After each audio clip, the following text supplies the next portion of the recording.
త్వరలో మన తెలంగాణలో కొత్త పార్టీ కూడా రాబోతుంది. అంటే ఆల్రెడీ ఉంది. ఇప్పుడు బలోపేతం కూడా చేయబోతున్నారు జనసేన పార్టీ. సో, రాబోయే ఎలక్షన్‌లో ఎంపీటీసీ కావచ్చు, రాబోయే ఎమ్మెల్యే ఎలక్షన్‌లో కూడా పోటీ చేయబోతున్నా అనేసి కూడా పవన్ కళ్యాణ్ గారు చెప్పారు. సో, అలాగే ఈరోజు పార్టీ ఆఫీస్ కూడా చాలా గ్రాండ్‌గా కూడా ఓపెనింగ్ చేశారు. సో, పవన్ కళ్యాణ్ గారు రేపు కూడా రాబోతున్నారు. సో, అలాగే మనతో పాటు ప్రేమ్ గాంధీ గారు అంటే ఎల్బీ నగర్ ఎమ్మెల్యే కంటెస్టెంట్‌గా పోటీ చేయబోతున్నారు. సో, చాలా సేవా కార్యక్రమాలు కూడా చేస్తున్నారంట అప్పటికి. సో, ఒకసారి జనసేన పార్టీలో చేరారు. ఇప్పుడు కంటెస్టెంట్ ఎమ్మెల్యేగా కూడా పోటీ చేయబోతున్నారు ఎల్బీ నగర్ నుంచి. ఒకసారి అడిగి తెలుసుకుందాం. జనసేన పార్టీ నుంచి కూడా ఎమ్మెల్యే కంటెస్టెంట్‌గా పోటీ చేయబోతున్నారు ఎల్బీ నగర్ నుంచి. ఏం చెప్తారు తెలంగాణ ప్రజలు? లేదు. ముందుగా కొంచెం correction. Already LB Nagar candidate ఉన్నారు. హ్మ్. నేను పార్టీ బలోపేతం కోసం వచ్చిన. అయితే గతంలో ఎల్బీ నగర్ కంటెస్ట్ చేసిన. హ్మ్. గతంలో ఎల్బీ నగర్ నుంచి లాస్ట్ టైమ్ 2018లో ఆడ కంటెస్ట్ చేసినాను. ఆల్రెడీ ఎగ్జిస్టెడ్ నేను ఆడ. హ్మ్. కాబట్టి అది కాదు. ఇప్పుడు పార్టీ బలోపేతం తెలంగాణ రాష్ట్రంలో జనసేనకు ఉన్నటువంటి బలాన్ని చూపించేటువంటి ప్రయత్నం ఎవరైతే హేళన చేసి మాట్లాడుతున్నారో తెలంగాణని అబ్బ సొమ్మ అని, తాత సొమ్మ ఏదేదో ఇష్టానుసారంగా మాట్లాడుతున్నారు. వాళ్ళందరూ కూడా తెలంగాణ ఉద్యమంలో ఎవడెవడు ఏం చేసినో మాకు తెలుసు. సరే పవన్ కళ్యాణ్ గారికి పూర్తి స్థాయిగా వీరి మీద ఆలోచన ఉందో లేదో తెలియదు కానీ మాకు తెలుసు. మేమిడ పుట్టి పెరిగినాం. తెలంగాణ ఉద్యమంలో మేమున్నాం. నీళ్లు, నియామకాలు, నిధుల కోసం ఆ రోజు తెలంగాణ ఉద్యమంలో మేమెంత ఆయన అనుభవించినామో మాకు తెలుసు కదా. ఇవాళ కొత్తగా వీళ్ళ మాట్లాడుతున్న వాళ్ళందరూ కూడా జనసేన సరైనటువంటి బుద్ధి చెప్పే ప్రయత్నం చేస్తుంది. దాంట్లో ఏమాత్రం సందేహం లేదు. దానికి నిదర్శనమే మొన్నటికి ఢిల్లీ కార్యక్రమం. అయితే పవన్ కళ్యాణ్ గారు ఏదో ఊరుకున్నాం కదా, తెలంగాణలో కార్యక్రమం తెలంగాణ నాయకుల్ని కూడా ఢిల్లీ పిలిపించి ఢిల్లీలో కార్యక్రమం నిర్వహించడం.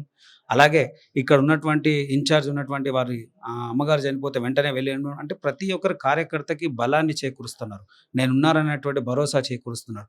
నిన్నటికి నిన్న వరంగల్ వెళ్ళిరు. వరంగల్ వెళ్ళి ఆ చిన్న బాబుకి అభిమానికి నేనున్నాననే భరోసా ఇవ్వడం, ప్రాంతీయత వాదాన్ని తీసుకురావడం, అమ్మవారి దర్శనం చేసుకోవడం. అంటే తెలంగాణలో జనసేన పార్టీని పూర్తి స్థాయి బలోపేతం చేయడానికి పూర్తిగా సంసిద్ధమై ఉండడానికి ఇదొక్క నిదర్శనం.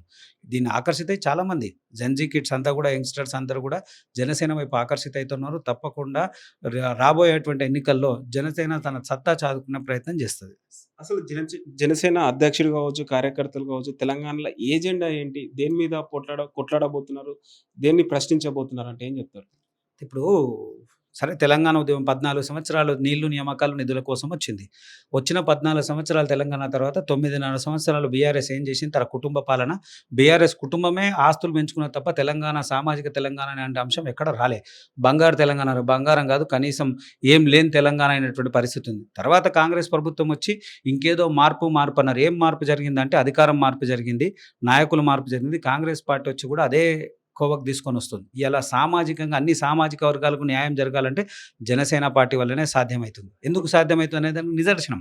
పక్కనున్నటువంటి రాష్ట్రం అభివృద్ధి పయంలో పోతా ఉంటే మనం అధపాతాళం పోతా ఉన్న పరిస్థితులు కనబడుతున్నాయి. దీనికి నిదర్శనంగానే ఖచ్చితంగా అభివృద్ధి పక్షాన పోవడానికి సిద్ధంగా ఉన్నాం. మొన్న పవన్ కళ్యాణ్ గారు ఒక సభలో మాట్లాడుతూ నాకు ఆంధ్రలోనే సీఎం గతి లేదు. ఇక్కడొచ్చి నేనేం చేయగలుగుతా అనేసి అన్నాడు. సో, అలాంటిది ఆంధ్రలో కూటమి ప్రభుత్వం ఉంది. అక్కడ బీజేపీ కావచ్చు, టీడీపీ కావచ్చు, జనసేన కావచ్చు. ఇప్పుడు తెలంగాణలో ఫస్ట్ జనసేన ఇక్కడ రాబోతుంది. అండ్ ఆల్రెడీ బీజేపీ ఉంది. సో, ఇక్కడ కూడా ఏమైనా కూటమి ఏకమయ్యే ఛాన్స్ ఉందంటారా మరి? అంటే అది అధిష్టానం నిర్ణయించేటువంటి పరిస్థితుల్లో మీరు నేను కాదు, అధిష్టానం నిర్ణయిస్తది. ఎవరు ఎట్లా నిర్ణయిస్తారో అధిష్టానం నిర్ణయించాల్సినటువంటి అవసరం ఉంది. ఒకవేళ నిజంగా కూడా ప్రాంతీయవాదంతో తీసుకొని జాతీయవాదం ఏకం చేయాలనేటువంటి ప్రయత్నం చేస్తున్నటువంటి జనసేన పెద్దలు పవన్ కళ్యాణ్ గారి ఆలోచన ఒకవేళ రేపు అవసరము అని అనుకుంటే ఖచ్చితంగా జరగవచ్చు. అది ఏం జరుగుతుందో ముందుగా మనం నిర్ణయించాల్సిన పని లేదు. భారతీయ జనతా పార్టీ ఉన్నటువంటి కేంద్ర నాయకులు పవన్ కళ్యాణ్ గారు అప్పుడు నిర్ణయించిన తర్వాత తెలంగాణ రాష్ట్రంలో అవసరమా, కూటమితో పోతామా, వ్యక్తిగతం పోతామా, అది పార్టీకి సంబంధించిన అంతర్గత విషయం.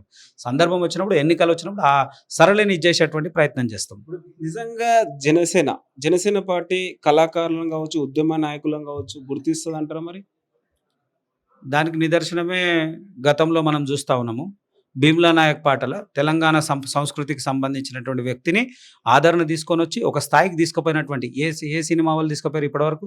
ఎవరితో కాలే కదా. దానికి ప్రత్యక్షంగా పవన్ కళ్యాణ్ గారే సాక్ష్యం కదా. అంటే రాజకీయం సినిమా వేరు. నేనేమంటున్నా, రాజకీయానికి సినిమాకి వేరున్నా కానీ సినిమా వల్ల ప్రభావితమై రాజకీయాల్ని మార్చినటువంటి దాఖలాలు ఎన్నో ఉన్నాయి. ఇప్పటికి చూడండి, పక్కన ఉన్నటువంటి తమిళనాడు రాష్ట్రంలో అక్కడున్న ముఖ్యమంత్రి ఎవరు? మన దగ్గర ఆంధ్రప్రదేశ్‌లో గతంలో ముఖ్యమంత్రి చేసిన దాఖలాలు ఎన్టీ రామారావు గారు. అలాగే కళారంగం నుంచి వచ్చినటువంటి వ్యక్తులు సామాజిక అంశంలో పైకి రావాలి. సామాజికంగా, రాజకీయంగా వారి ఉనికిని వారు చాటుకోవాలనేటువంటి ప్రయత్నంలో, మార్పు కోసం ఏదైనా అడుగు వేయాలనేటువంటి ప్రయత్నంలో చేసిర్రు. ఆ రోజు ఎన్టీఆర్ గారు తెలుగోడి వాదం కోసం, తెలుగు ఆత్మగౌరవం కోసం ఆ రోజు వచ్చిర్రు. వారు సాధ్యమైంది. అట్లనే ఇలా తెలంగాణ రాష్ట్రంలో కూడా అవసరం కాబట్టి పవన్ కళ్యాణ్ గారు ముందడుగేస్తున్నారు.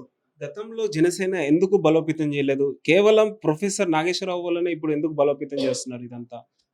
ఇక దీన్ని అనవసరంగా ఒక వ్యక్తిని ఇంకా హైలైట్ చేయాల్సిన అవసరం లేదు. నాగేశ్వరరావుకి ఏం తెలుసో ఆయనకే తెలవాలి. ఆయనకేదో సోర్స్ ఉందని, ఏదో చెప్పిందని మూర్ఖత్వమైనటువంటి మాటలు. ఆయనకేం తెలవాలి? ఒక డిప్యూటీ సీఎం ఉన్నటువంటి వ్యక్తి, కేంద్రంలో ఉన్నటువంటి హోంశాఖ మంత్రి వారిద్దరూ మాట్లాడుకుంటే విని, ఈయనకేదో తెలిసినట్టు మాట్లాడడం హాస్యాస్పదమైనటువంటి విషయం. నాగేశ్వరరావు తన అస్తిత్వాన్ని కోల్పోయి ఇష్టానుసారంగా మాట్లాడుతున్నాడు. ఆయన ఏం చేసిండు? ఈ రోజు వరకు ప్రజలకు ఏం చేసిండు ఆయన? ఆయన తెలంగాణ ఉద్యమంలో పాల్గొన్నాడా? ఎక్కడన్నా సకల జనుల సమ్మెలో ఉన్నాడా? తెలంగాణ ఉద్యమంలో ఉన్నాడా? ఉద్యమంలో ఎక్కడన్నా నిలబడ్డాడా? పోనీ ఉద్యమ బలి అయినటువంటి ఏ వరకన్నా నువ్వు కనీసం నివాళులు అర్పించిన దాఖలాలు ఉన్నాయా? తెలంగాణ ఉద్యమం మొత్తం ఎక్కడ చచ్చిండు? ఏడున్నాడు? ఇవాళ ఏదో మాట్లాడుతున్నారు. అది తప్పు, ముమ్మాటికి తప్పు. నాగేశ్వరరావు స్పృహ కోల్పోయి మాట్లాడి తన వ్యక్తిగత అంటే ఐడెంటిటీ క్రైసిస్ కోసం మాట్లాడిందే తప్ప ఎక్కడ కూడా ఉపయోగపడినటువంటి అంశాలు నాగేశ్వరరావు మాట్లాడలే. గజ్వాల్ కాన్స్టిట్యున్సీ నుంచి కమ్మరి శ్రీను గారు ఈరోజు జనసేన పార్టీలో కూడా చేరడం జరిగింది. సో ఒక్కసారి గజ్వాల్ కాన్స్టిట్యున్సీలో జనసేన పార్టీ నుంచి ఎలా బలోపేతం చేస్తారు ఏంటి అవన్నీ అడిగి తెలుసుకుందాం. సో చెప్పండి అన్న, జనసేన పార్టీ నుంచి కూడా గజ్వాల్ కాన్స్టిట్యున్సీని ఎలా బలోపేతం చేస్తారు ఏంటి, ఏం చెప్తారు మరి? యాక్చువల్గా తెలంగాణ ప్రజలు తెలంగాణ వచ్చిన తర్వాత 10 సంవత్సరాలు టీఆర్ఎస్ ప్రభుత్వం చూస్తారు. ఇప్పుడు 2.5 సంవత్సరాల నుంచి కాంగ్రెస్ ప్రభుత్వం చూస్తారు. అంటే కాంగ్రెస్ ప్రభుత్వం ఇంతకుముందు కూడా 50 సంవత్సరాల నుంచి తెలంగాణ అంటే ఉమ్మడి ఆంధ్రప్రదేశ్ని పాలించింది కాబట్టి తెలంగాణ ప్రజలు ఒక కొత్త నాయకత్వాన్ని ఎదుర్కొంటున్నారు. అదే దారిలో నేను కూడా బీజేపీని వదిలి రీసెంట్గా ఒక 1 వీక్ కింద నేను రాష్ట్ర అధ్యక్షుడు అంటే పవన్ కళ్యాణ్ గారి ఆధ్వర్యంలో జాయిన్ అవ్వడం జరిగింది ఇక్కడ హైదరాబాద్లో. ఇప్పుడు రేపు ఇక్కడ మణికొండలో రాష్ట్ర కార్యాలయం ఏర్పాటు కాబోతున్న నేపథ్యంలో ఇక్కడ రాష్ట్ర కార్యాలయం అంతా కూర్చొని పలు ఏర్పాట్లపై సమీక్ష నిర్వహించడం జరిగింది. అందరికీ ప్రతి ఒక్కరికి ఒక్కొక్క బాధ్యత అప్పచెప్పి రేపు రాష్ట్ర కార్యాలయం ప్రారంభోత్సవం ఘనంగా ఎక్కడ ఆటంకం కలగకుండా రాష్ట్ర అధ్యక్షుడు పవన్ కళ్యాణ్ గారు, డిప్యూటీ సీఎం గారు పవన్ కళ్యాణ్ గారు వస్తున్నారు కాబట్టి ఎలాంటి ఆటంకాలు జరగకుండా మంచి జరగాలని చెప్పేసి రేపు అనేక కార్యక్రమాలు చేస్తున్నాం. దాని ఏర్పాట్లపైన ఈరోజు సమీక్ష సమావేశం ఏర్పడింది. అందులో భాగంగా ఈరోజు అందరం కార్యవర్గం మొత్తం ఏర్పాటు చేయడం జరిగింది. తెలంగాణలో జనసేన నుంచి అసలు ఏజెండా ఏంటి? దేని మీద కొట్లాడబోతున్నారు? దేన్ని ప్రశ్నించబోతారు అంటే ఏం చెప్తారు? సామాజిక తెలంగాణ, యువకులు రాజకీయాలను రావాలనే ఒకటే మెయిన్ కారణంతో పవన్ కళ్యాణ్ గారు పిలుపునిచ్చారు కాబట్టి ఈరోజు యువత అంతా, యువరక్తం అంతా జనసేనలో జాయిన్ కావడానికి అవకాశం ఉంది. చాలా మంది మాకు కూడా మీరు 1 వీక్ నుంచి చూస్తున్నారు. నేను గజ్వేల్ ప్రాంతంలో కూడా చాలా మంది యువకులు డైలీ జాయిన్ అవుతారు. అసలు మాకు టైం దొరుకుతలేదు జాయిన్ చేసుకోవడానికి. ఇప్పుడు మళ్ళా తెలంగాణ వ్యాప్తంగా నుంచి రేపు పవన్ కళ్యాణ్ ఆధ్వర్యంలో కూడా రేపు జాయినింగ్స్ ఉన్నాయి ఇక్కడ స్టేట్ ఆఫీస్లో. దీని తర్వాత మేము రాష్ట్రం మొత్తం తిరిగి పలు జిల్లాలలో జనసేనను బలోపేతం చేయడానికి పలు జిల్లాలు తిరగడానికి కూడా మాకు ఆదేశాలు వస్తాయని నమ్మకం ఉంది. ఆ పార్టీ ఏం ఆదేశిస్తే అది వర్క్ చేస్తుంది. నిజంగా తెలంగాణలో కవులు ఉన్నారు, కళాకారులు ఉన్నారు, ఉద్యమకారులు ఉన్నారు. జనసేన వాళ్ళని గుర్తించుతా అంటారా? ఎందుకంటే ఆంధ్రప్రదేశ్లో కూటమి ప్రభుత్వం అధికారంలోకి వచ్చింది. ఆల్రెడీ బీజేపీ ఇక్కడ ఉంది. ఆల్రెడీ ఇప్పుడు జనసేన కూడా రాబోతుంది. ఆల్రెడీ ఉంది. జనసేన కూడా బలోపేతం చెబుతున్నాం. నెక్స్ట్ ఏమైనా టీడీపీ వచ్చే ఛాన్స్ ఉందంటారా? వీళ్ళంతా రావడం వల్ల మీలాంటి ఉద్యమకారులకి ఇంపార్టెన్స్ ఇస్తారంటారా? టీడీపీ వస్తుందని ఎక్కడ చెప్పలేరు. అక్కడ ఎన్డీఏ గవర్నమెంట్ కూటమి ప్రభుత్వం కాబట్టి బీజేపీ, టీడీపీ, జనసేన అక్కడ పోటీ చేసింది, అధికారంలోకి వచ్చింది, వాళ్ళు ప్రభుత్వాన్ని నడిపిస్తారు. ఇక్కడ తెలంగాణలో అలాంటి వ్యాఖ్యలు ఏం రాలేదు. మొన్ననే అమిత్ షా గారు కరాఖండిగా చెప్పారు, తెలంగాణలో బీజేపీ ఎవరితోటి పొత్తు పోదని చెప్పారు. అప్పటి పరిస్థితులు బట్టి, ఎలక్షన్స్ అప్పుడు పరిస్థితులను బట్టి పోతుండొచ్చు తప్ప ఇప్పటి నుంచి అవన్నీ ఎందుకు. సో మరి ఫైనల్ ఏం చెప్తారు? మరి పవన్ కళ్యాణ్ గారు రేపు రాబోతున్నారు, మరి ఎట్లా ఏం మాట్లాడబోతున్నారు? ఆయన ఢిల్లీకి వెళ్ళారా మీరు నిన్న? నేను వెళ్ళలేదండి, వేరే కార్యక్రమాల వల్ల నేను క్యాన్సిల్ అయినా, ఢిల్లీకి వెళ్ళలేదు. రేపు పవన్ కళ్యాణ్ గారు ఏం సందేశం ఇస్తారు? నిన్న వరంగల్ పోయింది చూసారు, అక్కడ ప్రజలకు ఎంత మంచిగా వీళ్ళు స్వాగతం పలికిరు ఆయనకు. ఆ బాలుడు కూడా ఇంకా మంచిగా బతకాలని మనం కూడా భద్రకాళి అమ్మవారిని పూజ చేయించి తిరుపతి నుంచి కూడా లడ్డు ప్రసాదాలు అవన్నీ తీసుకొచ్చి శాల్వా తీసుకొచ్చి ఆ బాలుని కూడా చేసిండు. సరే, మొత్తం ఓవరాల్గా చూస్తే పవన్ కళ్యాణ్ గారి పార్టీ జనసేన పార్టీలో యువత అంతా జాయిన్ కావడానికి సిద్ధంగా. ముందుగా తెలంగాణ ప్రజలకు అన్ని పార్టీలు చూసారు, ఒకసారి జనసేనను ఆదరించి చూడాలని, రేపు రాబోయే జిహెచ్ఎంసీ ఎలక్షన్లో కానీ రేపు ఇంకా తర్వాత 2029లో జరిగే ఎలక్షన్లో కూడా జనసేనను ఆదరించాలని కోరుకుంటున్నాను. గతంలో లేనిది ఇప్పుడు ఎందుకు జనసేనను బలోపేతం చేస్తున్నారు? ఒక వ్యక్తి వల్లనే ఇదంతా జరిగిందంటారా మరి ఇక్కడ? ప్రొఫెసర్ నాగేశ్వరరావు అట్లేం లేదండి. జనసేన ఎప్పటి నుంచో ఉంది. లాస్ట్ టైం జీహెచ్ఎంసీలో కూడా పోటీ చేసింది కదా. ఇప్పుడు ఆసక్తి యువకులు ఇక్కడ లీడర్లు తయారయ్యారు, నాయకులు తయారయ్యారు, కార్యకర్తలు తయారయ్యారు. వీళ్ళందరూ మేము కూడా అడతాం కదా పోటీ చేయాలని చెప్పేసి. అందువల్ల ఈ నిర్ణయం తీసుకోవడం జరిగింది. ఇప్పుడు జీహెచ్ఎంసీ ఎలక్షన్లలో మా జనసేన ప్రభావితం మీద మీరు చూస్తారు కదా. ఓకే. ఇప్పుడు ఎట్లా ఉంది ఇప్పుడున్న ప్రభుత్వం కాంగ్రెస్ పాలన ఎట్లా ఉంది? మరి ప్రజా పాలన అంటున్నారు, రైతుల పాలన అంటున్నారు. ఏం చెప్తారు? మీరే చెప్పాలి. తులం బంగారం ఇచ్చిరా? ఏమో ఇచ్చిన వాళ్ళకి చెప్పారు. మీకు మీ ఇంట్లో పిల్ల అయితే ఎవరికి వచ్చిందా? ఇయ్యలేరు కదా. గృహలక్ష్మి వచ్చిందా? ఏదో 200 యూనిట్ల కరెంట్ అని చెప్పేసి ఊరికి 5 ఇండ్లు 10 ఇండ్లు ఇస్తే అది తెలంగాణ మొత్తం న్యాయం చేసినట్టు కాదు కదా. ఏది వాళ్ళు ఇచ్చిన పథకాలు ఏమైనాయి? 6 గ్యారెంటీలు ఏమైనాయి?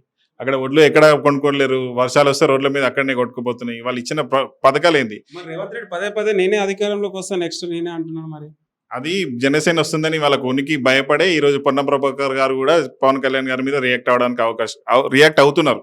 వీళ్ళకి ఎక్కడ 2029లో వీళ్ళు ఎట్లయినా మళ్ళా ఓడిపోతారని వాళ్ళకి ఆల్రెడీ ఇంటెలిజెన్స్ రిపోర్ట్ ఉందనుకుంటా నాకు తెలిసి. అందుకే వాళ్ళు జనసేన అనగానే భయపడుతున్నారు. కాంగ్రెస్ నాయకులు జనసేన అంటేనే భయపడుతున్నారు.